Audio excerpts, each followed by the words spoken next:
You're listening to Garibaldi Red, a Nottingham Forest podcast brought to you by Nottinghamshire Live. Hello and welcome to Garibaldi Red, a Nottingham Forest podcast, Nottinghamshire Live. My name is Matt Davis and we're here for our second summer interviews with former Reds. I'm delighted to be joined by former Forest right back Brian Laws. Brian, good afternoon, how are you? I'm good, thank you. And yourself? It looks like fantastic weather we're having. Intermittently fantastic, yeah. It's a bit, you don't know what you're going to get from 1 minute to the next, but it's sunny where you are, certainly. It looks very nice there. Yeah, sunny scunny, that's what they call it. Absolutely. I suppose we should start just with the beginning for you. You started in the Northeast and you went to the famous Wallsend Boys Club, is that right? Where I think it's over 60 pros have come through. They've had people go to World Cups like Shearer, Carrick and people like that. I mean, yeah. Did you know you were decent as a kid, or were you in such elite company that you thought you might actually be good enough when you were at Wallsend? Funny, I mean, obviously living in Wallsend was, it sort of was my focal point, somewhere to go. It kept me off the streets, of course, but I love football and at a young age, and it just seemed to attract you. It was just an indoor five-a-side area where we would play, and then all of a sudden they just expanded into this footballing factory of players. And when you're talking about over 60 players who've played professional football, and we're talking about at the most elite part of their game as well, is incredible. Because when you look at where Wallsend Boys Club is and what what attracts it, there's nothing there. So the fact that it's had a factory of footballers is incredible. And I didn't realise at the time, I have to say, it was just about me enjoying my football. It was five-a-side, it was 11-a-side. And I was there probably 3 times a week. And like I said, there was some good people there who were running it and kept you in good tact. And of course, they watched how you were playing, and they would invite you to sort of little trial games, and would you represent the boys club as a team? Unknown to me, they were winning everything from every level, from an under 10s all the way through to an under 15s team. It was an amazing sort of process. So was it football or nothing for you growing up? Did you ever have a plan B, or were all your eggs in this one basket? Yeah, well, I did have a plan B. Plan A was obviously the football, and plan B was football. That was it. That was it. It was like there is just nothing on the horizon that actually attracted me. I was quite handy as in terms of my handiwork. I was always good with tools and stuff like that. So maybe, if anything, if I wasn't a footballer, would I have gone into the building trade? Probably. I would suspect I would have gone down that line. How did you end up at Forest then in the late 80s? You'd been at Middlesbrough and you were establishing a very good career there, although it sounds like you had it was a difficult club to play for with like financial problems and they were struggling. Yeah. I mean, how did you end up in Nottingham then? Well, as you said, I was playing for Middlesbrough at the time, and when I first arrived at Middlesbrough, it was only like 12 months later the club folded, liquidation, gates were locked. We couldn't get any kit, all our boots and all everything was stored away. We couldn't touch it. You couldn't get back in the ground. All the phones were switched off. It was sort of unbelievable at that period of time, because we weren't getting paid and we didn't know what to do. There was the manager at the time was Bruce Rioch, who was a coach at the time, but stayed on, not getting paid. But he just tried to keep us together. And it's interesting because he kept us together. And there was about 12 of us at the time. Everybody else flew the nest and sort of signed for other clubs. And we were entitled to, actually, at the time, is to sign for other clubs because we had no contracts. Our contracts were nil and void. But he, Bruce Rioch sort of kept in touch with, the now chairman and owner of Middlesbrough Football Club, Steve Gibson. He was just a young 24-year-old guy who had a business, and he was sort of almost bankrolling a little bit, giving players some of his money to keep us going, because we had mortgages to pay, and there was a major panic on our hands. First time ever, I had a man, at the bank ring me up and ask me when we're going to get a payment for your mortgage, and I know in the modern day footballers don't even know the word mortgage, but it was. Yeah, it's scary times. I had 2 small children at the time, and so to be locked out at that stage, it was pretty frightening, not knowing whether I had work or a job. But as I said, Bruce was fantastic in keeping us together, and in fact, he got us training, believe it or not, just to keep fit, really, until we found out exactly what was going on. But the season was coming upon us, and we didn't even have a training pitch, let alone a football pitch to play on. And we ended up training in the local park. We had, like I said, we had no kit, so it was almost take your tops off. Here's the goalposts, and it was back to the kids, school kid stuff. This is professional footballers here, and we're talking like Gary Pallister, who was a centre half, and Tony Mowbray, who's manager at Blackburn. Colin Cooper, we had some great players, Bernie Slavin, great goal scorer, who we had no idea what to do. And thankfully, Bruce Royal kept us together. And then Steve Gibson come along and eventually got the club running again, and obviously reformed. And we played our very first game, not at Ayson Park, but it was at Hartlepool. We loaned them, and we hadn't even played a pre-season game or anything. Yet that mentality and that togetherness, let me tell you, struck so hard with every player that we just worked our socks off. In that season, we got promoted, believe it or not. Incredible. And we went on 2 seasons to get into the top league of the, of the Football League, and it was an incredible turnaround. And that was when, I suppose, Forest showed their interest when we were going really, really well. And I think it's well documented. Cloughie's a borough lad in a way, where he's born. His brother lives in Middlesbrough, and I think part of it, in the back of my mind, thinks he only signed me because I could at least take him some messages to his brother. Because that was, I never had the feeling that I was his first choice in terms of a player, because I've been in management, and I'm sure many managers will say that they would never sign anybody unless they've seen them play at least. But I had the most extraordinary meeting with Brian Clough when they decided to come in for me, which I was very excited about, because Forest were a club that were going places. Brian Clough, manager, who wouldn't want to be part of that team? And when I first met him at the City Ground, it was incredible. He just laid the cards on the table and said, "Listen, I'm going to ask you a question. Are you a good player or a bad player?" And I thought it was quite extraordinary to ask a a guy who's going to come and play for you to ask that question. Anyway, I thought it'd be a bit arrogant. I said, "Yeah, I think I'm a good player." He went, "We'll find out." I says, what do you mean by that? He says, "Well, I haven't seen you play. Lad, I haven't seen you play." And he said, and I'm going to tell you one thing. If you are a good player, then you tell everybody I signed you. If you're rubbish, there was a few choice words what he said, and I'm not going to say it on camera.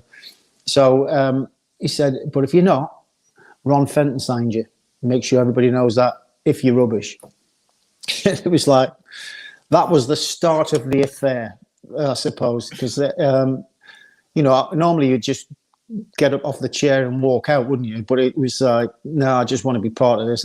He's such a character, and I just wanted to be part of it. And I thought, at first, this is going to be a joke. Really? He's trying to, pull my leg. No, he was telling the truth. He hadn't seen me play at all. Did you think like you say, your northeast roots? Did you think you get on with him straight away? Did it give you a leg up compared to other new signings, or was he even harder on you and gave you a bit more stick? No, I mean, I thought obviously the Northeast connection might be sort of a significant help for me. But it was only my very first pre-season training that I realised actually the reality was starting to hit me. Maybe reasons why he actually brought me in was my very first pre-season. We went to Italy, and obviously on the way back, we got back into the airport. And Cloughy came up to me and give me a wad of cash, a wad of cash, a bottle of whiskey, and he said, "Take that to my brother," and walked off. So I had to say I didn't know he had a brother, and I didn't know he had a brother at the time. I thought he was a one-off. So I'm looking around and I'm thinking, who's his brother? I had no idea. So I looked at Nigel Clough, who was in the airport, and I said, "Nigel, your dad's just chucked me this wad of cash." He said, "Put the money away, put the money away." And he says, "And a bottle of whiskey," and he says, "Go and give that to my brother." "Who's his brother?" And he says, "Oh, he lives in Middlesbrough." I went, "Does he?" Right. Because obviously I was only just at the club, so I still was travelling from Middlesbrough at the time. So he told me to go and deliver this to his brother. So I said to Nigel, "Where does he live?" So he's given me the address and he's given me a contact number. Anyway, when I rang this number, I thought it was Cloughy. I thought it was Cloughy on the phone because he sounded exactly like him. So I was double taking, and I said, "Oh, it's Brian Clough here from Nottingham Forest." He went, "Oh, yeah." He said, "I'm expecting you." I went, "Oh, are you? Okay. Where do you live?" And he told me. So I've gone in a car, and lo and behold, he was standing outside of his property, and he was being so secretive. He was looking around, making sure we didn't know he's watching. And then he said, reversing to the back of to his house. So I thought, oh, like, so I've reversed in. And he went, "Flip your boot open." So I flipped my boot open. And all I've heard is thud. and then he's put the boot down. So, of course, I'm thinking, what on earth has gone in my boot, by the way? And I've handed him whatever exchanges that Cloughy wanted to give him. And I drove off. And I thought, blimey, what the hell have I got in the back of my boot? So I'm panicking. And I start to get a sweat on. I think, I've got to have a look. I can't just go back to Nottingham and not have a look. So anyway, I opened the boot and opened this bag. And it was just full of potatoes. Actually, potatoes. So I've gone back to Nottingham on the Monday morning, I drive into the car park. Who's there waiting for me? It was Cloughy. So he's waved me over. He said, "Come here." So he said, "Have you got it? Have you got it?" I said, "Well, I've got something in my boot, Gaffer." He went, "Open your boot." And he's lifted the boot open and he's scrummaging in this bag and he's picked out a potato and he's gone, "Oh," and he's smelling them. "Smell them. You don't get potatoes like that anymore." Oh, he's smelling them. And he said, "In fact, you can have one." And he handed me one over. And that was it for doing this. So I got a spud. Then I realised, I'm thinking, did he actually sign me just to do this? I wonder if he signed me or did he really? It was, honestly, it was crackers. So you've joined this club, as double European Cup winners, very successful, and on the up again in the late 80s.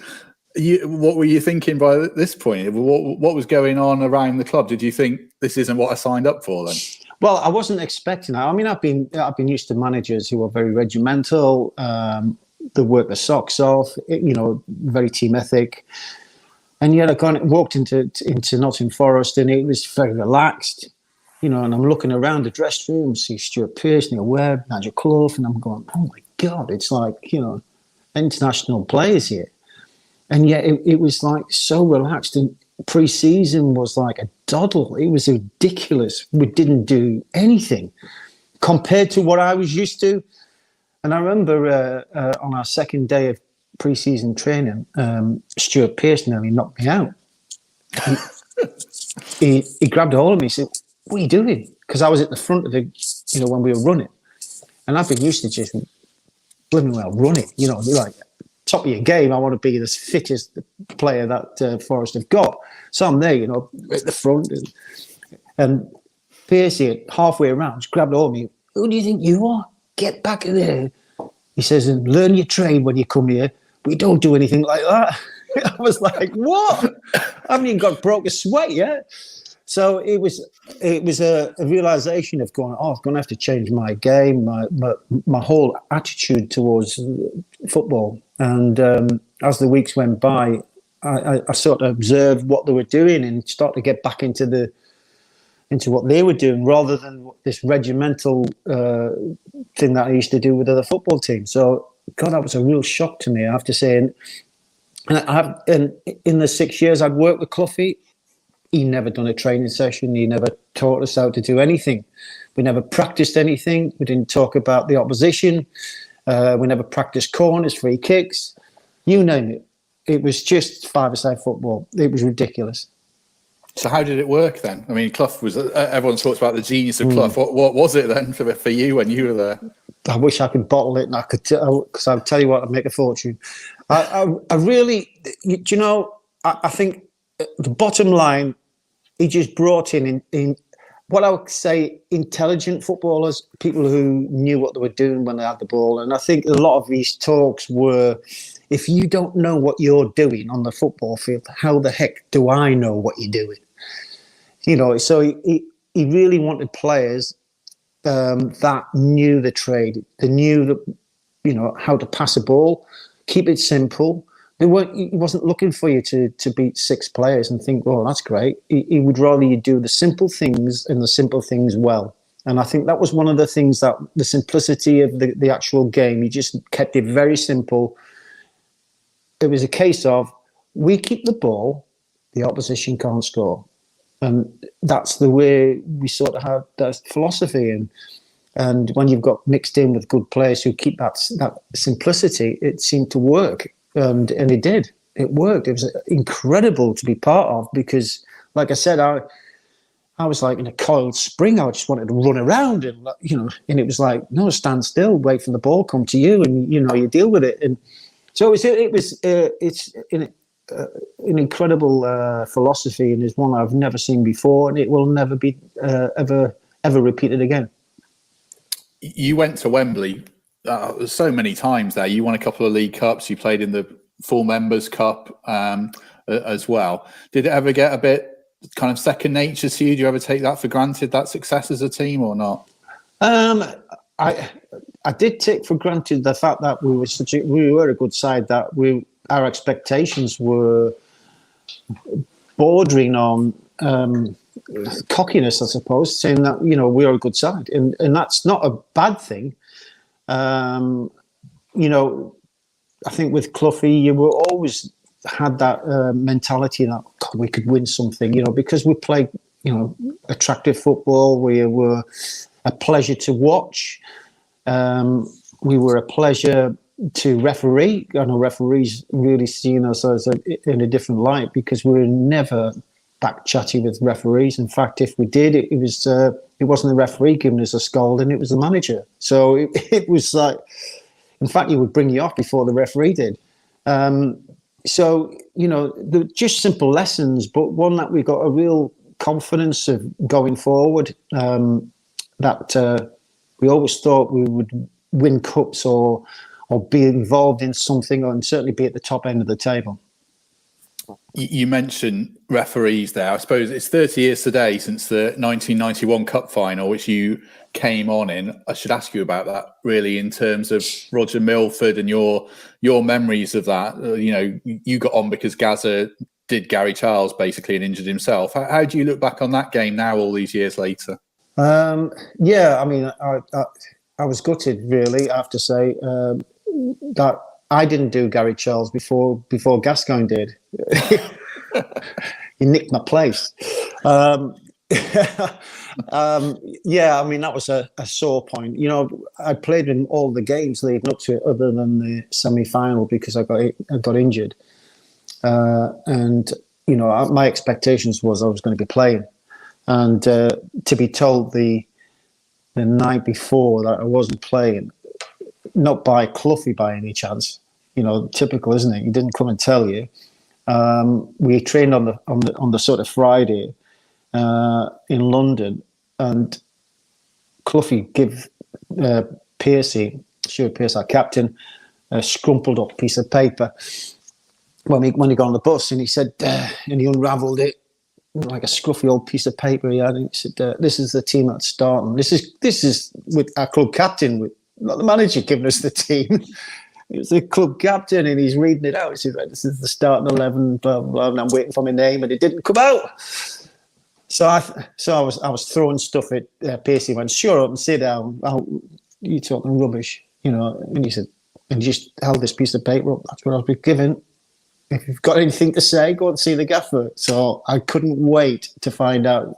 But Cloughy was nowhere to be seen. He wouldn't let me see him until the day of the game, and I just could not get to that point of which I wanted to have a real argument with him. I didn't want to spoil the day for everybody else. I had to take it on the chin, and by heck, it was a real blow to me to miss out on the final. But it was an opportunity not only for me as a footballer to play in the FA Cup final, but certainly to start, but it was the first opportunity for Cloughy to win it.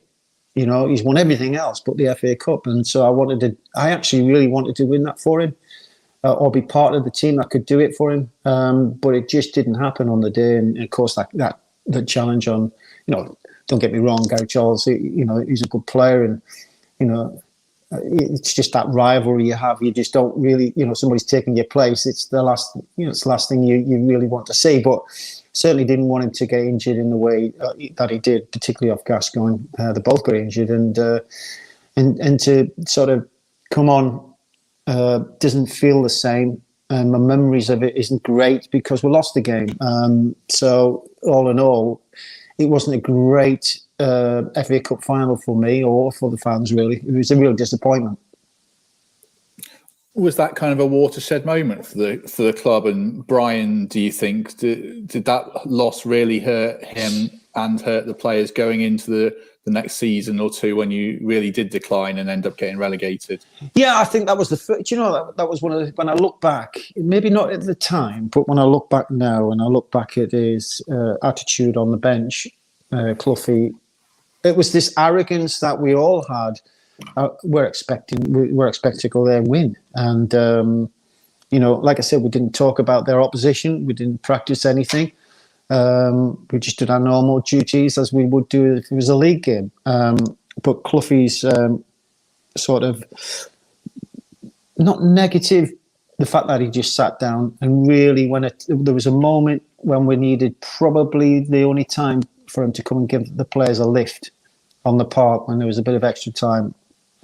And he didn't. He just sat there and watched, and I thought that when I look back, I think maybe that was a period of which he didn't have this special effect as much as he really had it in the past, and the questions started to arise then about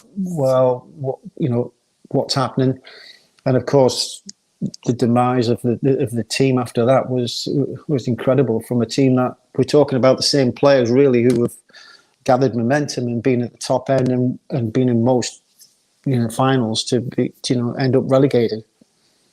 Yeah, we'll come on to that. I just wanted to go back to, you were kind of at your peak of your powers in the late 80s and early 90s. I've asked Steve Chettle this before. You're playing for a successful team, you're a regular, and you've got that belief in yourself. And did you ever think you might get a look in with England around late 80s, heading into Italia 90, or was it just a little bit beyond you? No, I mean, I did get the recognition, and I think Graham Taylor, sorry.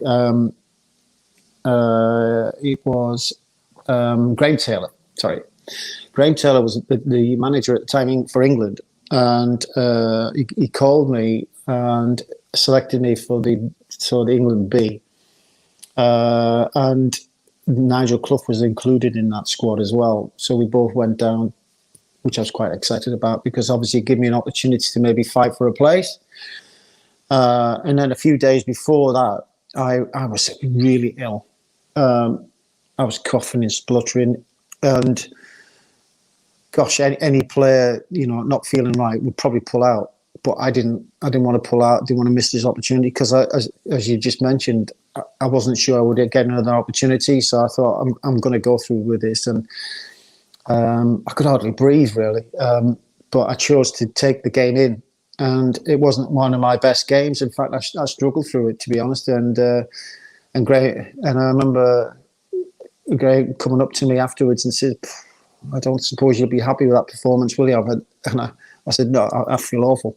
And he said, "Well, opportunities come," and he says, "I may look again," but never did. Which is, when I look back, I wish I had maybe brave enough to turn around and say, "Do you know what? I don't think I'm strong enough or well enough to actually play a game and do myself justice." But I suppose that's my way of thinking of things, thinking, well, if I didn't take this opportunity now, I may never get it. And, because getting a cap at that time was, it was really hard to come by, not like it is today. So in the end, my failure in that performance probably was the one why I didn't get enough sort of recognition on that side. But Cloughy was disappointing for me.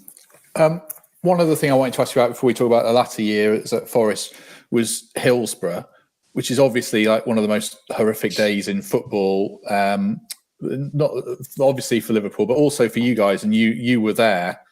What are your recollections of that day? Because it probably didn't unfold as we know now. I mean, were you in the picture of what was actually happening at the time? Could you process the horror of it, when you were there living it in real time? No, I mean, it was strange, when it's a game that I will never forget, never, because the memories are so strong, and I can still see faces. I can still remember where I was on the pitch. I remember actually I was taking a throw in near Lepping Lane End, roughly about 20 yards away from the corner flag.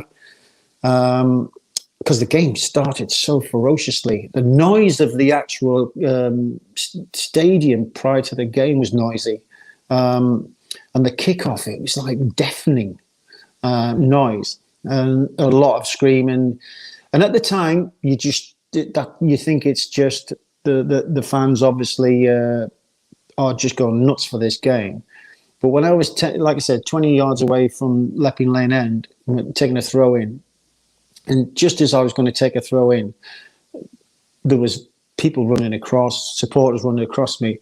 And my very first thing, and I'm not embarrassed to say it, my first thing was, I thought it was just a pitch invasion. And I think most of us did, was, get off the pitch, you idiots. Come on. We're trying to play a game. It's only 5 minutes old, let alone anything else.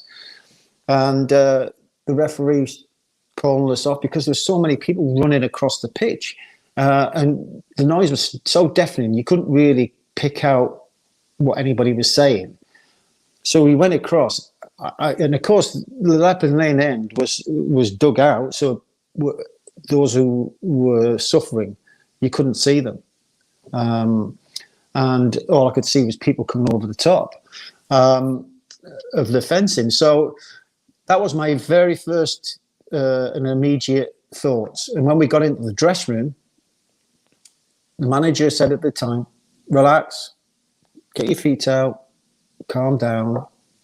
The referees already said to me that we were just going to try and clear the pitch and we'll get back on. So let's get our thoughts back on the game, blah, blah, blah. And then that's all we thought. So for the next 10 minutes, nothing. And then the chief inspector came into the dressing room, and he's got his cap on, walked in, and Clough's gone, "What's going on?" And he said, "Well, just wanted to let you know that there's been a few fatalities, and we're not sure whether the game's going to kick on." And Clough's gone, "What? Somebody's dead? Are you telling me somebody's dead?" And he said, yes, but we're going to try and get it sorted out. We're not sure what's going on. He said, "I tell you what we're going to do. My lads are not going to be playing. My lads are going to get changed. There's a death." And that was it. And almost Cloughy was taking the responsibility to actually say to us, it ain't going on. And we're thinking, what, what, who's done what? You're thinking, has someone been stabbed?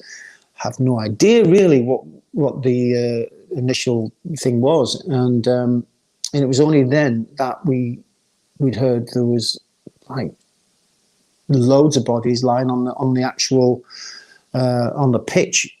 Then that was the first time panic set in, because my immediate thoughts was my family. I had my family, I had my wife and my kids in the stand.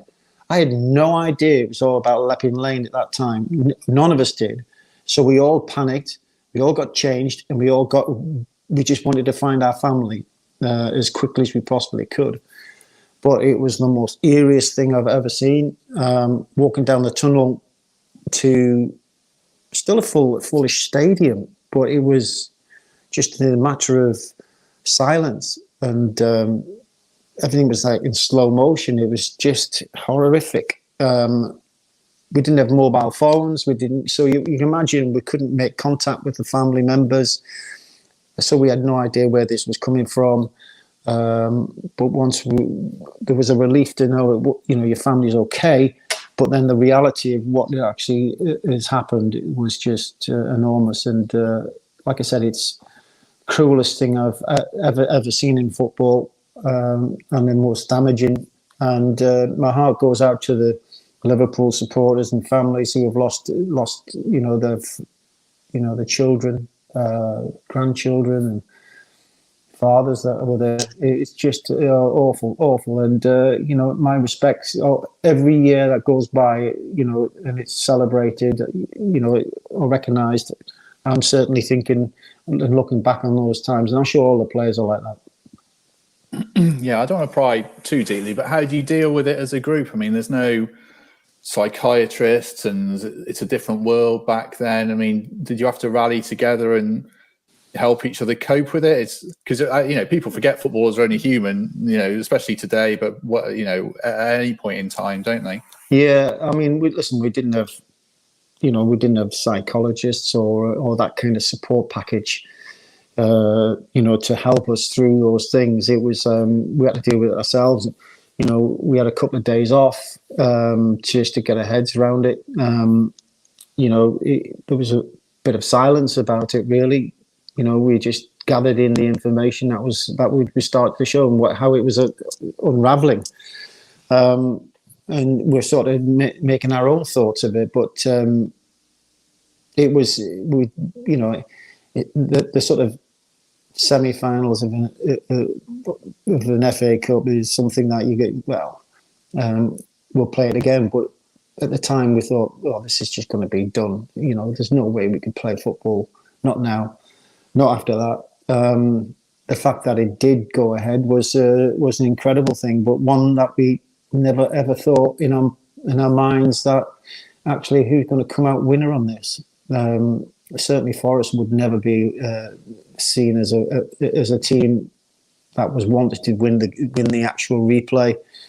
I think the whole nation was firmly on Liverpool's side, and of course that's the way it panned out.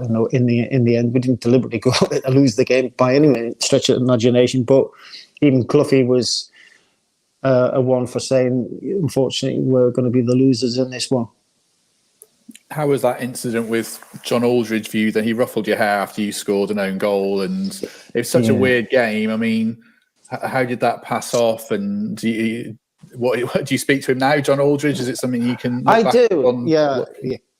And it's funny, isn't it? At the time, people talk about that. Funny enough, about the disrespect of it all. And I just remember when I obviously deliberately sliced the ball in the back of the net, didn't I? I fell to my knees, and at first I thought it was one of my own players. So come on, but I didn't realise it was Aldridge until I would say about 10, 15 seconds later. And I'm just thinking, did he actually do that? And I remember So after the game, Cloughy was going mental about it, and what he was not happy about it. I didn't go to the play at the time, and funny enough, we had to play Liverpool in the league. I don't know if you remember this. You might not remember this, but we had to play them about 2-3 weeks later in the league at Anfield, and it was the first time Cloughy came up to me and said, "If you get sent off, I don't mind." Basically give me a license to do whatever I want to do. And I remember actually turning up at Anfield, getting off the bus, and the one person that was waiting for me was John Aldridge at the door, and he was apologising, saying, "I didn't mean it like that. I didn't." I just went, "Listen, it's too late. Anyway, get out of my way." And I was so wound up. The fact that Cloughy's given me the license to go and, nobble him if I wanted to, on Anfield. And by heck did I try. He jumped out of every tackle I went in for. Even the referee was turning his back as I was going, "Go on then." It was... but I never managed to actually physically catch him on the day because he was just ready for it. He was waiting for it. But whatever time it will happen, it will happen. You always get your comeuppance, don't you? You always think that, don't you? Whether it takes 6 weeks, 6 months, 6 years, and he did get his comeuppance in one respect. Several years later, when he was in management, and he was manager at Tranmere, and I sold him a player that was completely duff. And I was happy to exchange it and telling them all the, how great this player was. And all just rang me up about a month later. Went, yeah. Who was that? It was Ivano Bonetti. Oh my word, that's a different story. Oh, that's another story, but that's not about Forest, is it? No, that's a different one. Let's go back to Forest before we open a can of worms. You've had so many good years at Forest. What do you look back with a bit of disappointment about, your last couple of years and losing your place and bowing out and, the team going down? Does that just kind of take the edge off things a bit for you when it comes to Forest? Well, after the relegation, there was going to be significant change. There had to be.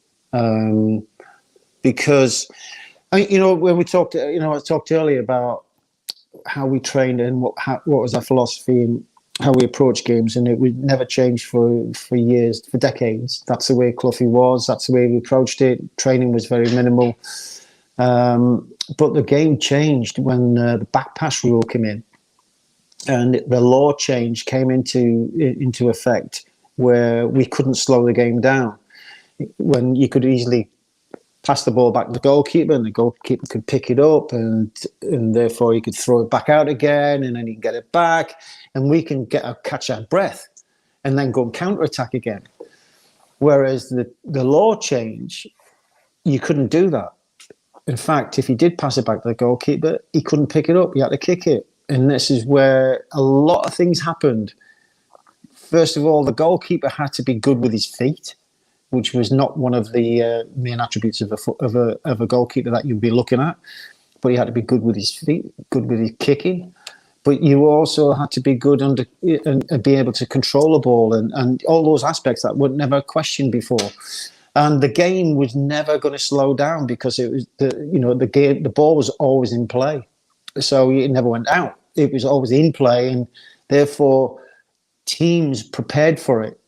They got fitter. They brought in sports science. They brought in fitness guys. We didn't have any of that. And 6 months into the season, we knew it was going to happen. We knew this is the reason we're struggling. We're not training hard enough. We're not fit enough. We are outplaying teams for about 80 minutes. And the last 10 minutes, they just blow us to one side. Physically, would blow us to one side. And that really was the turning point, because Cloughy wouldn't change. And, of course, relegation accelerated everything else. He had to leave. new era. So a manager has to come in. Frank Clough comes in, super guy, and I love him to death.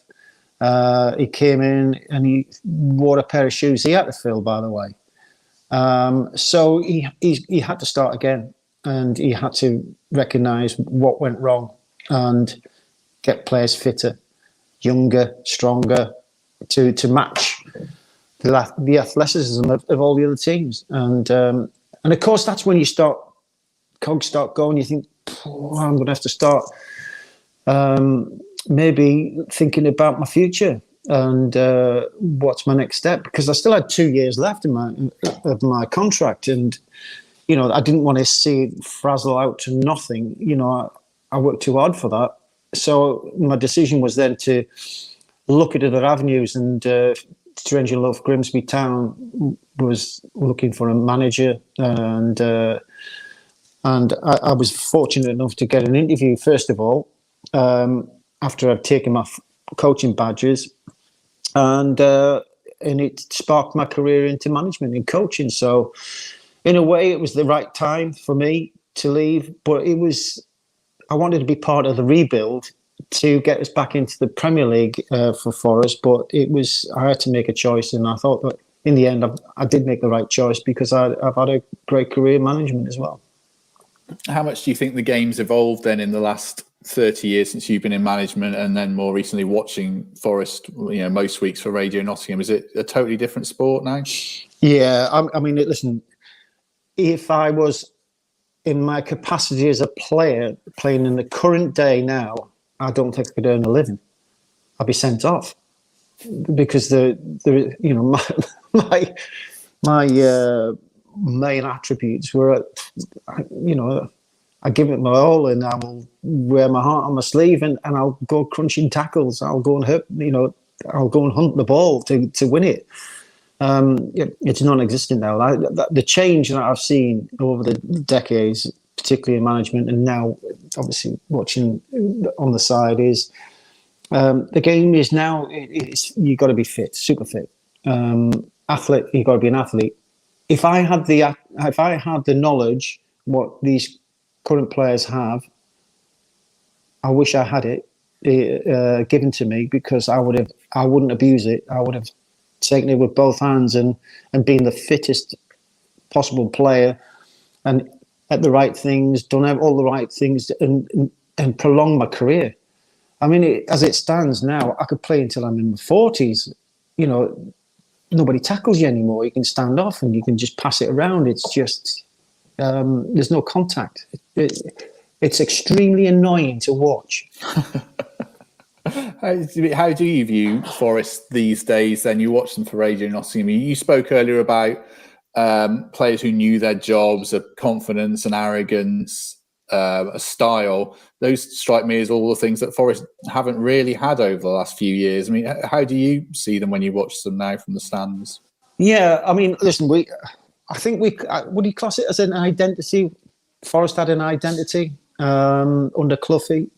I think you could, if you actually switched the television volume off, didn't listen to commentators, didn't know who was playing, and just watched us and observed us, I think people 99% of the time say that's a Cloughy side. That's the way that Forest play. That's a Forest team. Do that with this current team, and you wouldn't have a clue. And that's they are not really had an identity for a long, long time, and I think that's been the problem. The philosophy is have not really been allowed to evolve, because the turnover of managers has been absolutely ridiculous. So managers can't manage anymore. They can't how can a manager put down his philosophies and how he wants the team to play and express themselves in a manner of which you want the whole ethos of the football club to follow, and you get sacked 4 months later? So you try somebody else. It's just, unfortunately, the game's changed so much now. It's all about winning games. And if you win 3, you're fantastic. If you lose 3 on the bounce, you're out. That's the awful reality of the modern day management now. So they've lost an identity for sure. And how do they get that back? Stability. trust in people who are working at the football club, giving ownership back to the manager to allow him to develop that sort of philosophy. At the moment, I don't think any manager's had that opportunity to really, empower the team to go on and continue this theme of the one, and I'm going to put an example, for instance, Swansea. Swansea have got an identity. I think they play a certain way. They have done for a decade or so now. And no matter what manager comes in, the ownership is the club's, not the managers. It's the club's philosophy of how they want to play, and they attract managers to fulfil those roles. That's why they get more and more successful. And I think Forest may have to go back down to that. What about you in management then? I mean, have you had enough of it now, or if the right offer came along, would you entertain it? If Forest come along tomorrow, I'll be there ready. But it would have to be something like that. I love the game. It's all I've known for my whole life, and that's all I've from Wolves End Boys Club all the way through. So you can't. You cut me open. That's where I bleed football. So it's not something that you can switch off. However, it is how it is. It's just a strange game to manage in now. It's very fearful. Social media have gather momentum and can hire and fire a manager. It's so quick. You can't, like I said, it's so difficult for managers now, modern day manager, to actually put his philosophies forward and change for the good, because there is going to be bumps along the way in doing that. Unfortunately, you can't afford a bump in the modern day football. If you hit a bump, you're out the first time, and that can't be right, can it? How do you find watching as a pundit then? Do you view it through a different lens than you would in the dugout? Are you trying to see it from a player's point of view, or a fan's point of view? What's it like working for Radio Nottingham? Yeah, you try and put a perspective on it and say, well, look, I honestly think this is what the player's trying to achieve. But then sometimes I do watch games and think, well, do they actually know what they're doing? It seems they're very individual. It's not very collective. But the changeover of players is just as bad. When you're talking about each window that goes by, they've had 13 players coming in. Who can, consolidate and do, and settle players in? It's such a short space of time, that amount of players coming in.